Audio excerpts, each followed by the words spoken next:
So maybe I can start, Dr. Bernanke, by asking you about the question that Governor Tarullo posed in his speech. So I don't think there's going to be any argument up here that we are safer. But where do you worry that we're, if at all, gone too far? We've made ourselves so safe that it's hurting the economy. And are there places where you think we really need to pay more attention to minimize the risks of future financial crises? Well, just to reiterate, I think we are a lot safer. And I think what's important is that, as Dan was talking about, is that the regulatory system now has adaptive mechanisms that it didn't have before. So if a new type of firm arises that has a new kind of charter for some reason, or a new type of a set of activities, there exist mechanisms for evaluating the systemic risk associated with it and potentially regulating either the firm or the activities. An example of that, well, there are many examples. The FSOC is one example.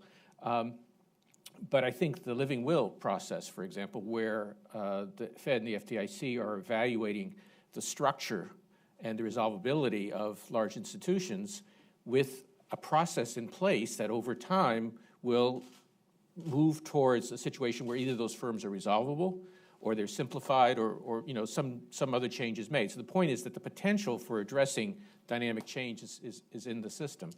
I don't have any, on the question of risks, I just make one comment, which is that one of the things that Nellie does in her office there, her office asks two kinds of questions. The first kind of question is there an area where asset prices are somehow wrong in some fundamental sense, or where activity is risky in some sense? That's the first question. Can we identify problem areas? But then the second question could be summarized as, so what? Suppose that there is a housing bubble, but the question is, if house prices decline by 30%, what are the implications for the financial system, for the economy? It's those two parts that we need to look at. I think we should ask Nellie the question because she's been doing the work every day. I don't know of any area that is posing an immediate risk to the U.S. economy, but I'm glad that the office and others around the regulatory system are doing constant monitoring of those areas and thinking about the consequences if, in fact, some price or some risk materializes. And let's say, God forbid, we have another big financial crisis. Are you at all concerned that the changes that have been made by Dodd-Frank and others to the Fed's ability to act in a crisis will prevent a future Federal Reserve from doing what you did? Or is that just something that worrywarts worry about? Well, I hope that we wouldn't have to do, the Fed wouldn't have to do what we did. I think we won't know until, according to Gary Taylor, we're all dead. That's right. So. Well, that'll be good.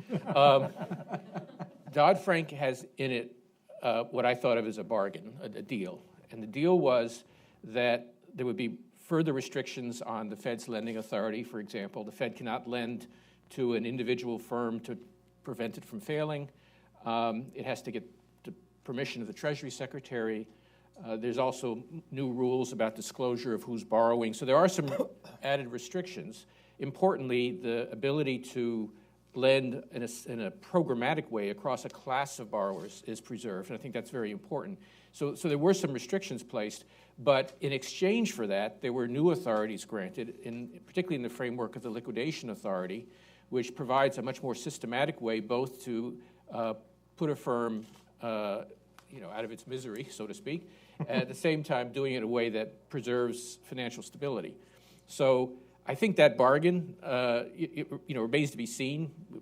We never know for sure, but I was willing to, personally, I was willing to accept that bargain because I thought that overall it did some important things, including not only making the system safer, but also making the reaction to a financial crisis more legitimate, more democratic, because now the Congress has laid out a set of rules and now there's a process that's being developed. So I think all that is, on net, is probably an improvement. I do worry about some confusions about the Fed's lender of last resort authority. I think it's absolutely essential that the Fed remain able to lend to broad classes of borrowers in the event of a financial crisis, and the inability to do that, I think, would be a very serious problem. I'm going to introduce Anil Kashyap from the University of Chicago Booth School, who has partnered with us in a couple events. And Professor Kashyap, I wonder if you could pick up where Dr. Bernanke left off. So have we done things that are going to make it harder for the Fed to save us from another catastrophe? And how do we even know how to think about that? Well, yes, certainly we've done some things. I think just step back and think about what the narrative for Dodd-Frank was. Almost all of the narrative for Dodd-Frank was too big to fail. Almost everything Governor Tarullo said, which I agreed with fully, was about how there were runs and all these nefarious ways in which maturity transformation was taking place that collapsed under stress. Now, if that's the diagnosis, and that's mine, you wouldn't have organized Dodd-Frank the same way as you have.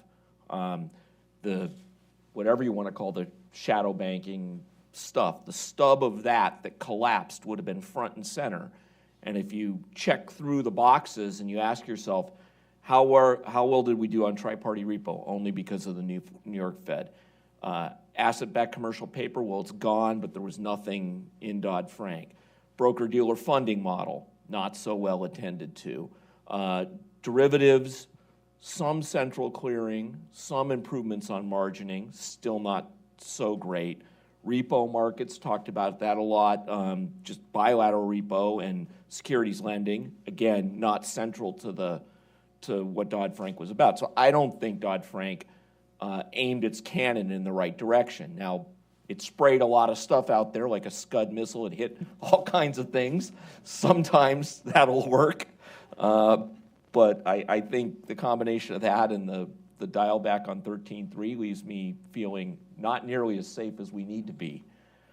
And you were telling me earlier about some experience you heard that the regional Fed banks had with a kind of table war game thing. For people that are interested in this, if you want to have a scary scenario, the Boston Fed had a very nice conference on whether or not the Fed should have a third mandate for financial stability about a month ago.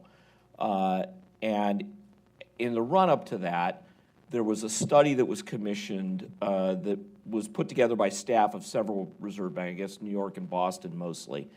And it was a tabletop, that's Fed speak for a war game, scenario that went a little bit like this. We're in 2016. We're seeing that we've hit 2% inflation. Growth looks pretty good. The unemployment rate is stabilized at the NARU. But the commercial real estate market is taking off, and most of the funding is coming through securitizations and not through the banking system. And then you look at the tools that Dodd-Frank provides, and it's pretty sobering. There's no direct way to clamp down on the shadow banking activities that are being used to finance this boom. Many of the things that the Fed would have to do require long leads, advance notice of proposed rulemaking, then comment after comment after comment, and then eventually you can do something that's indirect. And so I think that's a pretty scary scenario. And, by the way, it ignores all the questions of political legitimacy.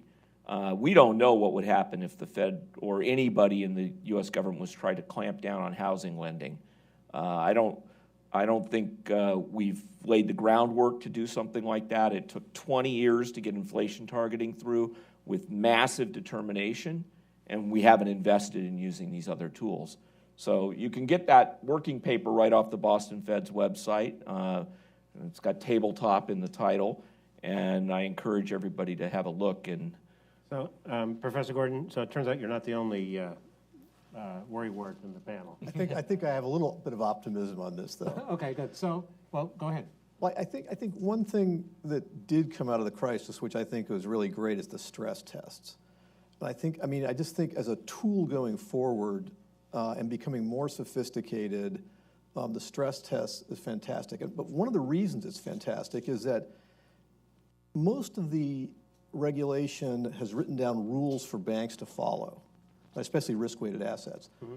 And as soon as you specify rules, they're instantly gamed. The stress tests move the discretion back to the regulators, which is the way it used to be in that period where we didn't have any problems. So I like the fact that the discretion is in the hands of the regulators. They don't tell the banks the model. And I have a lot of confidence that these models, these stress tests can be increasingly sophisticated. I mean, on-site examination, you know, it's just no good. So you like the stress test for the very reason that the banks hate them? Yes. But Gary, we don't stress test insurance companies. There's all kinds of stuff happening where there's no stress test. No, that's true. Well, we can fix that. I'm not saying it's a panacea. I'm saying it's one really good thing that came out of the crisis. Let me ask you, so what you taught us is that, and Dr. Bernanke has written about this as well, is that one way to understand the crisis is we had a run. It wasn't on the banks because we have deposit insurance. It was on all the other institutions that had short-term liabilities.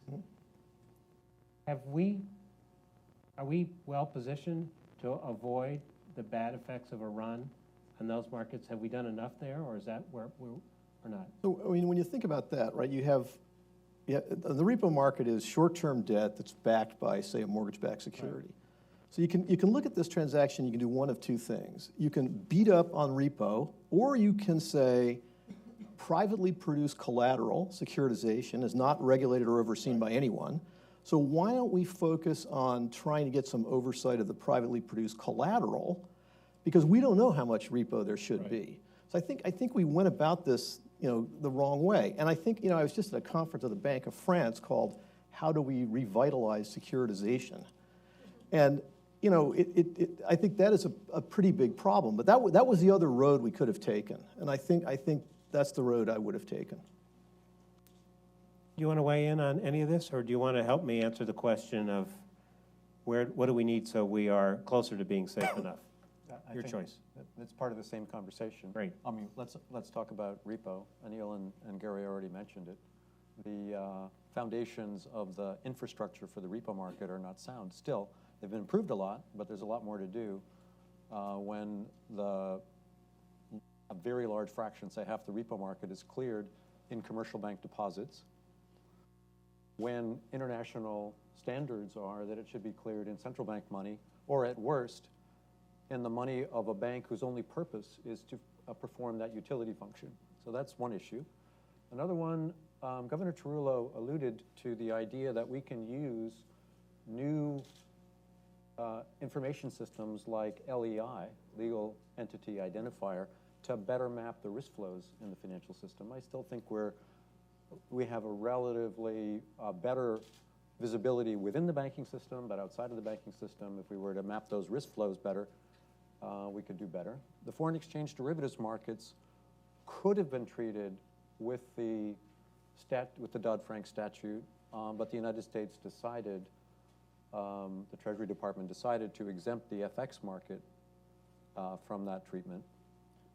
There's a lot of ongoing work on the failure resolution of financial market infrastructure, and I think a lot more could be done there. There's no operating manual yet for what to do if a central counterparty, one of these big new central counterparties created by Dodd-Frank, were to be unable to meet its obligations. I mean, the clearinghouse itself. The clearinghouse, right. Yeah. We have the principles, those are agreed on, but as far as if it happened today, where's the checklist, and who do you call, and who do you send to do what, and under what conditions do you interfere with the recovery plan of that clearinghouse? That's still all to be worked out. So there's plenty of work ahead. There's lots of full employment for those in offices like Nellie's office for the next 5 to 10 years. Nellie, you're the hero of this whole conversation, right? Yeah. You realize that your human capital is denominated in financial stability. Can you just explain a little bit what you meant about what you're worried about in the repurchase market, the repo market? What is it? What's the problem and that's unaddressed? Okay, so I'm not suggesting this is an impending disaster, but it's just bad design when a multi-purpose risk-taking financial institution, like either of the two clearing banks, Bank of New York Mellon and JP Morgan Chase, we depend on the viability of the deposits in those banks for purposes of settlement of a very, very large financing transaction, securities financing transaction called overnight repo. So if, for example, even if the primary dealers are all fine and the cash lenders are all fine, if for some unrelated reason, operational, credit 9/11. risk, something else entirely, people said, wow, I don't think I want to get my cash today in deposits of that particular bank. They wouldn't roll over those loans. And then all the people that depend on getting financing operationally have nowhere to go. You can't actually pull out all the plugs at one place and plug them in at another place on short notice. So if that were, standalone utility, use a metaphor with kind of stainless steel, thick-walled tubing, and no place for those pipes to get corroded by other activities, that would meet international standards set up by the CPMI. Should I worry about this? Well, possibly. I mean, you can always come up with all kinds of scenarios, I guess. But I guess I would make just two comments going back. I agree with the comment that repo and short-term funding was a big issue. But just two comments. One is that there has been a lot of progress. There's no question. Now we don't have the investment banks, independent investment banks, who are completely financed by short-term uninsured funding. The repo market has been improved in a lot of ways in terms of including operational improvements. So that there has been significant improvement there. But also, as Governor Tarullo was talking about, there is now a very different approach, which is the so-called macroprudential approach, which in this context means that it's not somebody else's problem. There are people, including people at the Fed, who are trying to look at these systemic issues. And as the governor was saying, I think that the tools, the regulatory tools, are in place to address these things over time. But they're complicated problems, and it takes time to implement everything. It'd be a different thing if there was a building problem and nobody had responsibility for it, and nobody had any way to address it. I don't think that's really the case.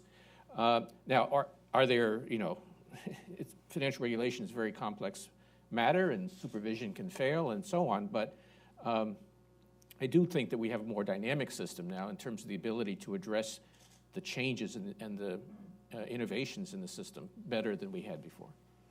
Professor Cassett mentioned something which is that Don Cohn has mentioned, former vice chair of the Fed, which is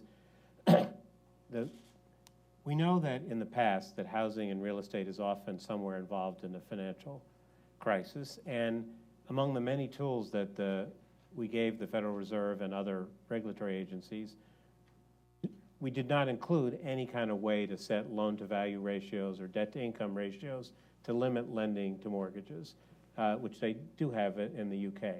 So two questions on that. One is that something we should do? Would we be better off if we had that? And secondly, it seems to me it raises the really interesting point about even if you know the right thing to do, the politics of some of these things is extremely treacherous. And given everything you went through during the crisis, you would think that your successors would pause because there were some real consequences to the things of doing something as unpopular as saying we're making too many mortgages. Well, the macroprudential policies come in two flavors. They come in the short-term countercyclical targeted flavor, and they come in the sort of through-the-cycle systemic vulnerability flavor. So the first one is what you're talking about, is that we determine the house prices are too high and we put on some kind of capital requirement or some kind of down payment. By the way, a capital requirement would be a little more subtle and more indirect than the down payment requirement. But those do raise problems. They raise problems with democratic legitimacy and conferring with Congress. And also this is the problem of that in practice it's hard to identify these kinds of things. So in the US, for both political reasons and maybe even for more fundamental reasons, we have focused so far at least on so-called through-the-cycle or systemic macroprudential policies which try to increase the resilience of the system to any kind of shock, wherever it might come from. Example of that would be the big increase in capital and the stress testing, which is a way of, the thing about stress testing, the flexibility of stress testing says if you're concerned about CRE, commercial real estate, you can stress test specifically on that risk. So yeah, I agree that it'll be interesting to see how the UK and Canada and Asia, with some of these different responsive short-term macroprudential policy, it'll be interesting to see how they work. We'll learn from that. Whether the U.S. will ever adopt that, I'm not sure. But a pretty good substitute for that is just making sure the overall system is very resilient. Okay, I'm going to turn to questions. I wanted, Victoria, Betsy, do you want to weigh in on anything? You don't have to. I mean to, this is not pre-worked out. Well, sure. So, Okay, wait for the mic. you know, two questions. One is on the degree of work on these viewed as systemically important institutions globally, in the sense that we have the narrative for the U.S. It's more advanced than what we have seen in Europe, which is still yet again way more advanced than Asia, parts of Asia at least, parts of Asia with big banks. So I'm wondering what the next steps are, or is it important to have next steps with regard to aligning these major geographies? Is that important, yes or no? And in particular, I'm thinking about things like, at one point, the risk-weighted asset density was going to be, homogenized across these different geographies, and I'm not sure if that's a pipe dream or if it's a possibility. And then the second is more of a micro question. I get the sense we care really today about systemic risk, but what are the implications for some of the quote-unquote shadow activities that are probably not systemic today, but are a major sea change from what we've had in the past and are unregulated, because you're talking about institutions that are at a state level that might not be captured in these discussions. Do we care about them? At what point is the tipping point to care about them? You want to try? Sure. On international cooperation, there's different levels. And again, Governor Trujillo talked about it. You have supervisory cooperation. You have regulatory agreement, but the Basel standards, of course, are minimum standards, and the U.S. has chosen to be tougher on some dimensions, which has cost and benefits. I mean, the benefit is you have a stronger system, and that's a positive. And then there's the coordination on resolution, which is something that the international bodies are looking at. I hesitate to give any impression of speaking for the Fed, obviously, since I'm no longer there. But when I was there, we were doing a certain amount of work with particularly the Bank of England and a few other, ECB, and a few other institutions, where the bulk of activity for most of the key multinationals that are at least headquartered in the U.S. is in 2 or 3 other major financial centers. And so working with them gives you a pretty good, purchase on what's happening in that institution. But that is, and this is what the tabletop was about, was trying to work with other regulators around the world.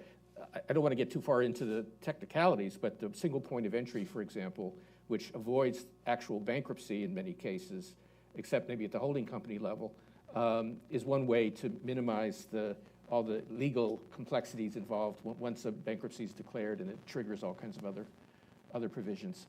On shadow banking, again, I would reiterate that there's 2 questions. What can go wrong, and what is the implication of that for the stability of the overall system? And that would be the litmus test, trying to think about what the implications are of some scenario and how much it endangers critical institutions, critical markets, and the broader economy. And that's an assessment that, once again, Nellie and her team are always working on. I think we'd be in a much better place if the suggestion by Governor Trujillo was close to being operational, which is once we identified an activity that was a problem, we had a way of chasing it.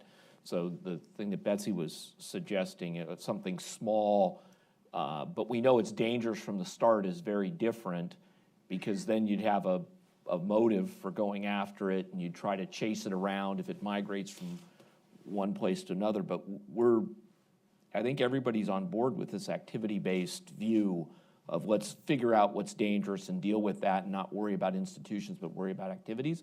But our regulatory system's just almost ideally positioned not to be able to do that, because we have all these 10 regulators that all have their turf and their mandates that are different and so on. So, I'm not too optimistic on that. Gentlemen there, stand up if you would so they can find you. And remember to tell us who you are. Manmohan Singh, as a citizen. So here's my question. Use the mic. Put the mic a little closer to your mouth. think it's on. With regard to Anil Kashyap, Brendan, is that on? Now he's got to point it. with regard to Anil Kashyap alluding to the 13.3 with the Fed, and if you look at what's happened and a lot of focus on the SIBs, it's very likely that some of the market plumbing will crack and it will show up in the non-banking or shadow banking. Now, from a taxpayer perspective, isn't there anything in the Fed or the regulators' mindset that ultimately we will have to bail out someplace, and we have put all the ammunition at the SIBs? I mean, look what Professor Duffy just mentioned, that since Pittsburgh, April 2009, we have been struggling with the CCP mandate, and now we are struggling with the recovery of CCPs. At the same time, we are thinking about putting repos also as a utility. So at the end of the day, it looks like under the rubric of shadow banking or utility, we may end up, because of a section 13.3, bailing out part of the financial system, which will not be a bank, but is most likely going to be someplace in the system. And I think unlike a bank where there is a depository part where the taxpayer has a vested interest, in the non-bank, you don't have a depository part. So can't the ex ante rationale for the lender of a last resort for non-banks be such that it is much more difficult for the taxpayer money to be used in the non-banking side? Do you want to take a stab at that? And you can reinterpret the question to one you want to answer. Right. Well, I'm not a legal expert, but my reading of Dodd-Frank says that in Title VIII, the Fed does have the ability to provide liquidity to financial market infrastructure under certain conditions. And given that, and I think that's appropriate, given that they're now systemically important, given that, I'm not as, I guess, as concerned as you are about that particular point. It is true that I am concerned, as I guess Anil mentioned, that 13.3 doesn't, is proscribed now from allowing the Fed to provide liquidity to an individual non-bank, whether or not its failure would cause a financial crisis. And there could be some of those in the financial system. But I don't think the financial market infrastructure that you mentioned falls into that camp. You can't lend in the lender of last resort. Not to a single, no, to a not, yeah, you can. You could set up a program for, say, all broker dealers or something like that, but you can't Lend just to lend to a firm. specific, to a specific firm. But of course, in that instance, if there's not a systemic problem across the class of firms, then you do have the resolution mechanism. Right, right. Gentleman on the aisle here. Sergey Kostev, Financial University, Moscow, Russia. My question is about Glass-Steagall. Was it a mistake to repeal it in the 90s under Clinton? And if yes, should it be reinstated now to prevent future crisis? Anybody want to take the Glass-Steagall? Professor Kashyap, was it? Professor Gort. Professor Gort. Who wants to do the Glass-Steagall thing? I could do it too, but. I think, I think the market repealed Glass-Steagall. I mean, one of the things you have to keep in mind is that financial systems like phones, change. And we used to not have Apple phones, iPhones. So the world changes, and that happens in the financial industry. So I don't think there's I don't think there's any real sort of going back to that. I mean, the dealer banks are all commercial banks now. So I don't think it wasn't that somebody repealed it and something happened. Stuff happened, and then they finally repealed it. So I think it's sort of a red herring in all this. I think the one exception to that is maybe Citi wouldn't have gotten so big if they hadn't thought Glass-Steagall was going to be repealed. Maybe, yeah. Why do you think that this Glass-Steagall thing has become such a political, It's code a word for everything? it's a code word. It's a symbol, but I'm really puzzled by it, because if you look at the crisis, you look at all the companies that had problems. Commercial banks lost money making loans, and investment banks lost money in the securities markets, and Glass-Steagall was pretty irrelevant to that. The only thing Glass-Steagall would have done would have been prevented the acquisition of some of those investment banks by banks, which would actually, in the event, would have been destabilizing. And Gary, do you think Glass-Steagall was justified when they passed it in the 30s? Well, the academic evidence on that suggests that there was no real justification for it. I mean, I think the compelling research. It wasn't at all a systemic thing. It was all about conflict of interest. It wasn't, Right. wasn't based on systemic considerations. Can I go for David? I mean, since you want people to be snarky, I never said that. It's Projections here. But I think the amount of time that was wasted on the Volcker rule just sucked the life out of so much more productive financial regulation. And that's the same symbol. Let's go back to the way it was. Well, you had to It get was Jeff Sessions' vote. completely ill-conceived. It failed to be implemented in any reasonable way for all the reasons that the critics had from the beginning. And we wasted hundreds of thousands of man-hours on that. That's proof that people have this just mysticism and yearning for something simpler, and you can't put it back into the bottle. That's a much more serious thing than Glass-Steagall. Volcker continues to waste time and doesn't make the system much safer. So a ringing endorsement of democracy here. Yeah. Is there someone who wants to ask a question who hasn't already? Yeah, Phil, you want? Well, you have already, but you can ask one. So He doesn't have a beard either. Phil Suddle from Tudor. It's just too tempting not to ask this question in light of what you all just said. So what do you think of the Bank of England or the UK's approach to ring fencing? Is that equally dumb, stupid, or is that an enlightened way of coming at it? You want to define ring fencing for people? I can define it. I'm not sure I have the answer to the Good, question. then you don't have to answer the question. You get your brownie points that way. So the idea is that if a bank that's operating in multiple countries were to have difficulties, then each national government may say, well, fine and good, let's to try to save this bank by resolving it at a single point of entry and open for business tomorrow. But if it doesn't work, our local depositors and creditors may lose money, and that won't be popular here at home.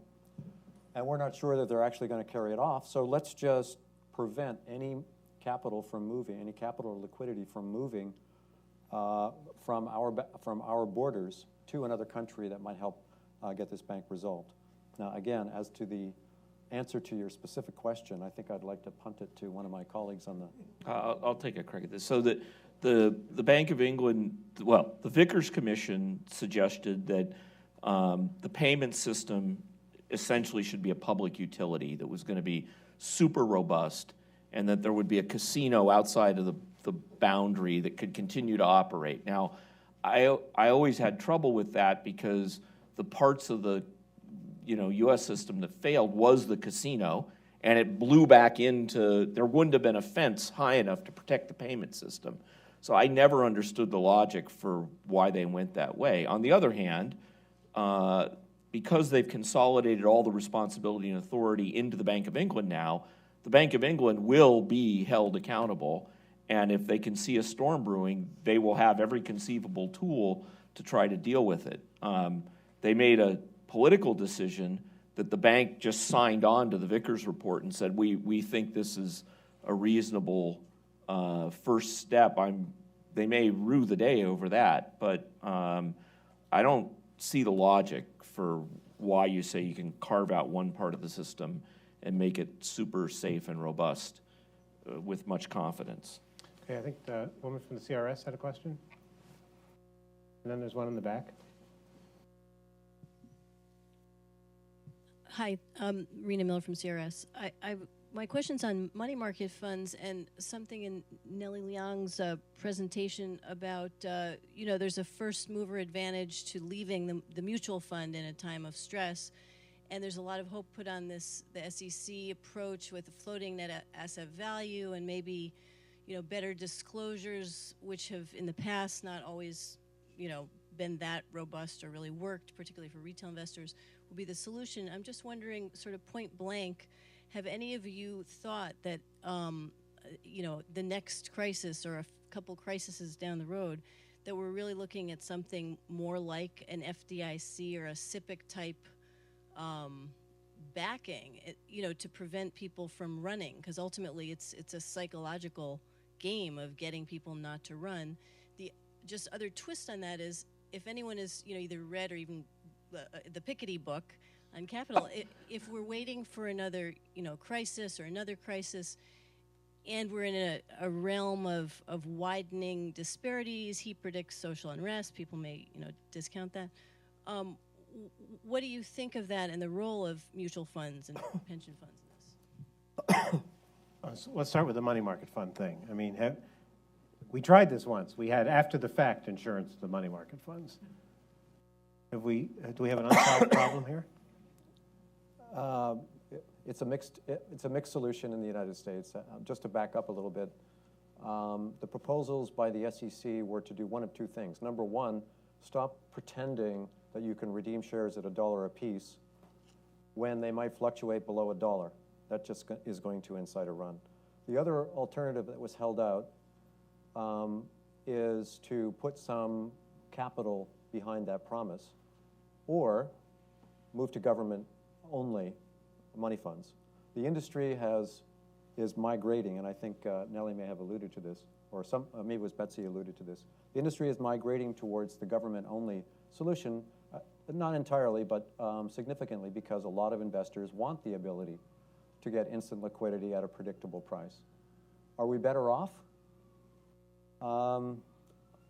We're better off than we were when we had a $300 billion run during the financial crisis. We're not going to get what you suggested. It's just not in the political equation, and it might not even be appropriate to get the government to stand behind it. When that happened during the crisis, because it was a massive run, Secretary of Treasury Geithner wrote a letter to Congress saying, I promise that I won't guarantee money funds again, or that the Treasury will not guarantee money funds again.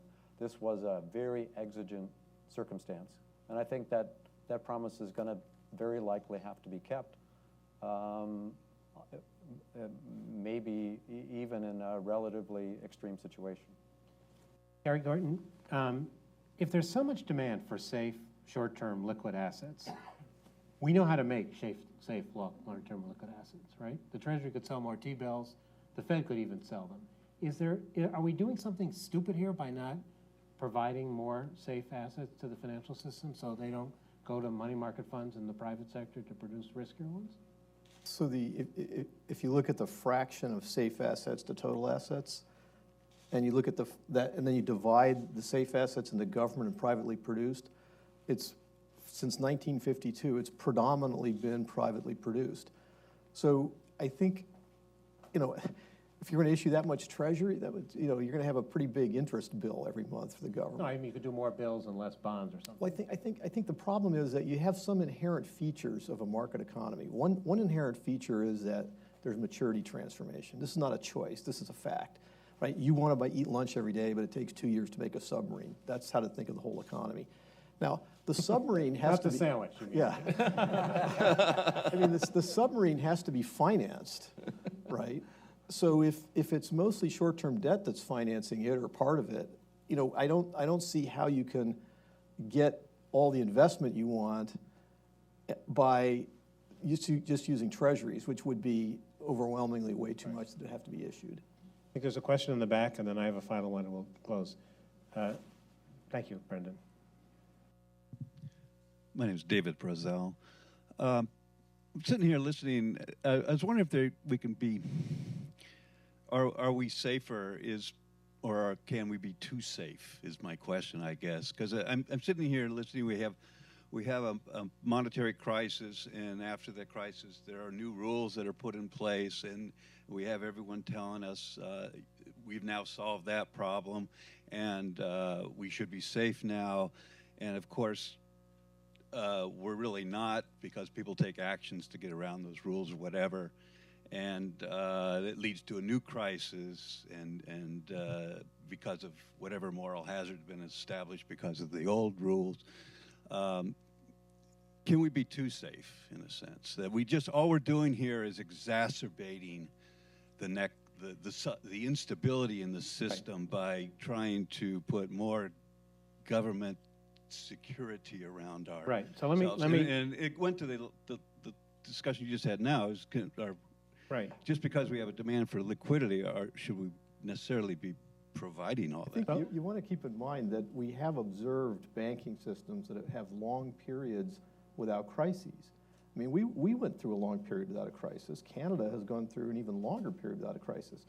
So it's possible to design regulations so that you get a long period without a crisis. We passed all these laws and new regulations and so on. The question is that going to deliver this 50-year period for us? That's what we don't know.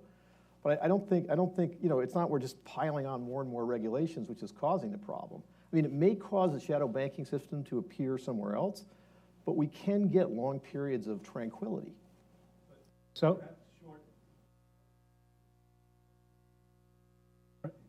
I think there's two ways to frame this question. One is a kind of Minsky notion that if you have too much stability and too much calm, that leads people to take risks, and then you end up with more problems. We know that from looking at emerging markets anyway, that if you don't, let me put it to you this way.